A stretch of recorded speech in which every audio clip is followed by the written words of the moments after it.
Hello everyone, आज है 28 जुलाई और आज इस वीडियो में हम बात करने जा रहे हैं टाटा मोटर्स के बारे में। 440 रुपए के आसपास ये शेयर ट्रेड कर रहा है और आज अगर आप देखने की कोशिश करें तो 427 रुपए तक भी ये गया था और डेफिनेटली उसका रीजन भी है, ठीक है। लेकिन बाजार में आज बहुत ही बढ़िया रौनक थी जिसकी वजह से टाटा मोटर्स में आपको बहुत बड़ी गिरावट देखने को नहीं मिली, वरना जिस तरीके के रिजल्ट्स आए थे कल इनके, डेफिनेटली आपको शहर में गिरावट देखने को मिल सकती थी। वीडियो में डिस्कस करेंगे उन नतीजे के बारे में, साथ साथ ये भी चर्चा करेंगे कि टाटा मोटर्स में खरीदारी के मौके बनेंगे तो कौन से लेवल पर बनेंगे। तो वीडियो को शुरू करूं उससे पहले अगर आपने अभी तक चैनल को सब्सक्राइब नहीं किया है तो प्लीज अभी इसे सब्सक्राइब कर लीजिए, क्योंकि आगे भी बहुत सारे वीडियोस हैं जो आपको काफी ज्यादा हेल्प करेंगे। तो टाटा मोटर्स का जो शेयर है ये अभी ट्रेड कर रहा है 440 रुपए के आसपास।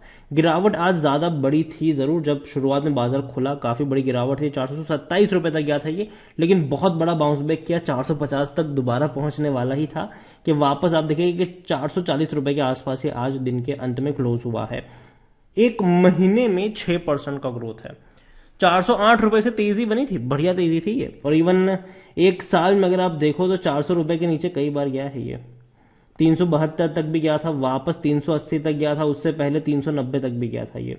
और अगर आप चैनल को रेगुलर फॉलो करते हो तो एक चीज मैंने हमेशा कही है कि टाटा मोटर्स अगर 400 रुपए के नीचे मिलता है तो खरीदारी के मौके हैं, लेकिन 450 रुपए के ऊपर मिलता है वहां पर नहीं है, नहीं है।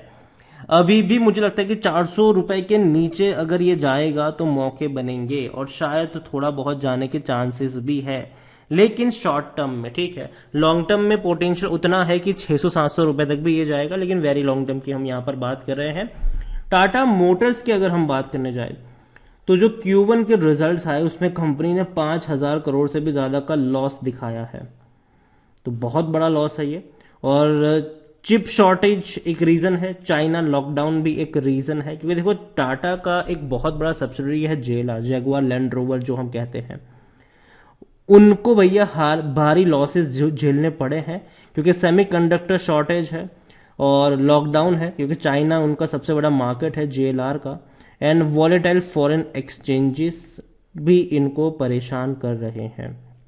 और यही वजह है कि टाटा मोटर्स को 5,007 करोड़ का लॉस हुआ है।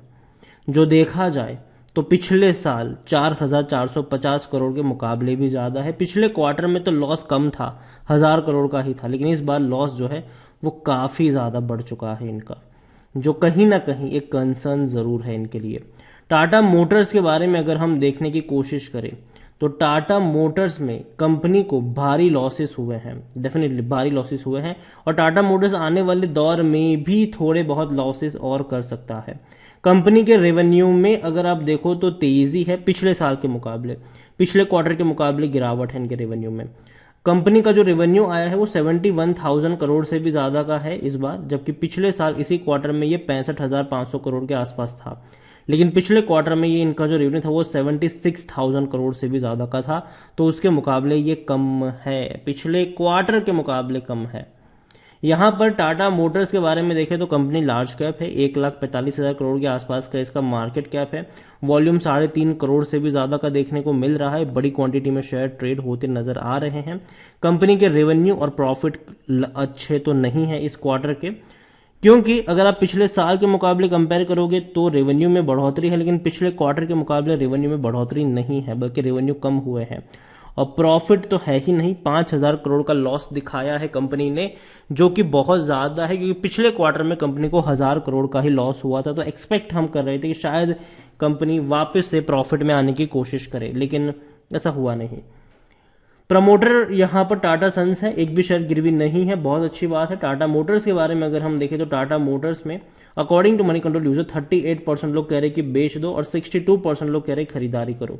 कंपनी में अगर आप देखोगे तो रेवेन्यू टूट रहे थे, लेकिन अब धीरे धीरे बढ़ रहे हैं। 2,80,000 करोड़ के आसपास का रेवेन्यू इस कंपनी ने दिखाया है, जो कि बहुत अच्छा रेवेन्यू है, ठीक है। फाइनेंशियल ईयर 2022 की हम बात कर रहे हैं, लेकिन आगे और ज्यादा रेवेन्यू इनके बढ़ सकते हैं, क्योंकि हमने देखा कि पिछले कुछ सालों में जो फॉरेन कंपनियां थी वो धीरे धीरे इंडिया से बाहर निकल रही है और टाटा मोटर्स का जो मार्केट शेयर है वो धीरे धीरे बढ़ रहा है। ईवी वाला जो इनका सेगमेंट है वो काफी अच्छी तरीके से परफॉर्म कर रहा है और आने वाले दौर में टाटा मोटर्स जो है वो अपना ईवी वाले सेगमेंट में अपनी जो प्रोडक्शन है उसको काफी हद तक बढ़ाने वाले हैं और इस स्पेस में कंपनी डेफिनेटली और बढ़िया मॉडल लेकर आ सकती है फ्यूचर में। यहाँ पर अगर हम बात करने जाए टाटा मोटर्स में तो खरीदारी करने का सही मौका है, कहना है टिकर टाइप का, मेरा नहीं, मेरा यही कहूंगा कि भैया 400 रुपए के नीचे जाए या उसके आसपास हो तो ही खरीदारी के मौके बनेंगे, उससे ऊपर मैं खरीदारी यहाँ पर नहीं करूंगा। और 77% एनालिस्ट कहते हैं कि खरीदारी करो। यहाँ पर लॉन्ग टर्म में पैसा नहीं बना है, डिविडेंड पे नहीं कर रहा है टाटा मोटर्स।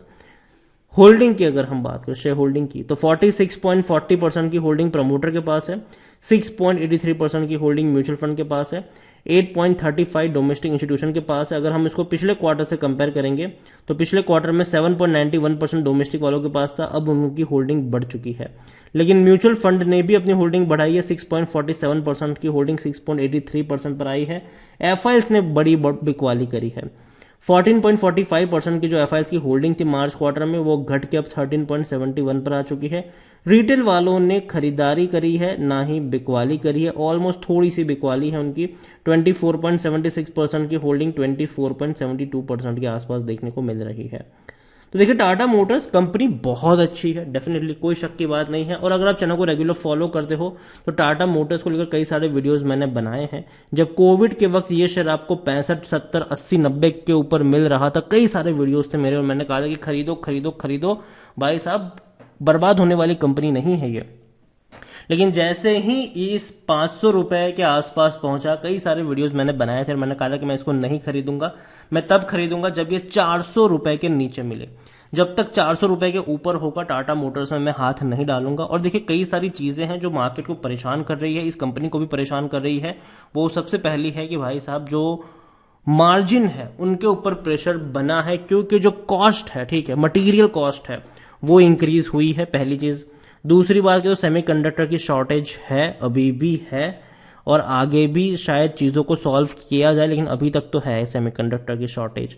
और मार्केट में कंपटीशन भी जरूर है। ऐसे हालातों में टाटा मोटर्स ने डेफिनेटली अपना मार्केट शेयर बढ़ाया है बाकी ऑटो कंपनियों के मुकाबले, लेकिन फिर भी चैलेंजेस अभी भी है इस कंपनी के सामने, आगे भी रहेंगे। और जो इलेक्ट्रॉनिक व्हीकल्स वाला जो सेगमेंट है वो काफी बेहतर तरीके से इनके लिए काम कर रहा है। लेकिन आने वाले दौर में अगर बाकी बड़ी कंपनी जैसे कि मारुति सुजुकी हो गया, अगर वो भी इस स्पेस में आ जाती, इलेक्ट्रिक व्हीकल्स में आएगी आने वाले दौर में, तो कंपटीशन के लिए और बढ़ जाएगी यहाँ पर।